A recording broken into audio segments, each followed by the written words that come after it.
کربلا یعنی قرض از مزاحمت ما امروز برای امر خیر آمده، یعنی بچه خارجی مرا دنیزی دختر قبول کن در غلامی و خدا ما تعارف نمیکنیم بچه ما خوب بچه ها. بس از بچه تعارف معروف نکن که او حرفای مفته. فقط دزمه بگوی که پیسه میسه داره نداره، دزمه داخلی خارجیش هیچ فرق نمونه، مهم پیسه.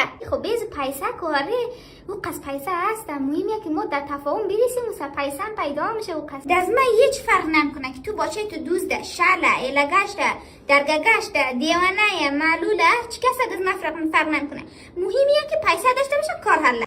او کربلایی این قصه پیسه رو نخور، بالاخره پیدا میشه این قصد پیسه کمچوم هست بالاخره. نه ببین حرفی کمچوم نزن، ما از کمچوم اصلا خوش منمه. خواهی شما بگید که چی قصد گلمله رسم دارید؟ خوی نه خوب گوش کن که پورا نمیتنی.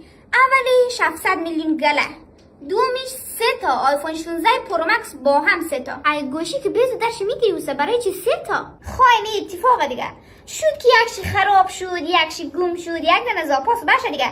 دختر از من طاقت نداره که بگوشی بمونه. امی دختر شما مگم تخمی طلا میله؟ مسخره میکنی؟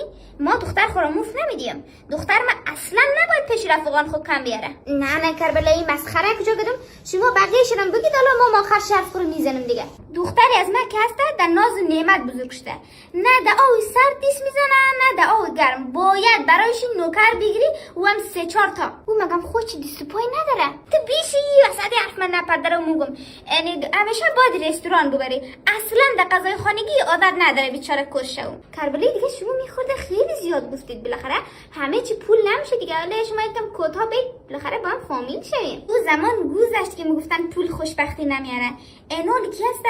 یعنی دنیا صد پول میچرخه، اگر پول داشتی خوبی، پول نداشتی به درد من نمیخوری. ولی تو هم خود در چکی زدی چای مفت میخوری دیگه، خیلی سخت نگیرید دیگه، پشت زو گپا نگردید. ما این حقیقت چرا بگم، ما اینا در هر جای پای خورو بذاریم چون که بچه مخارجیه نمیگن قبول میکنن، ولی ما اینجا آمدیم چون شما رو میشناختیم، دوست خانوادگی بودیم. ای کلک تو دوستی رو واسطه میگیری که ما گله رکم بگم؟ نه اینانی که هسته در بسته قوم پور شده که دختر فلانی خواستگار خارجی داره. نه ما کمم نمیگم، این کتا متا نمیم. خوانگه باشه دیگه کتا که نمید، این ما برم خانه یکم سلا کنم، بازم در شما خبر میدیم. خواه خداحافظ شما فعلا.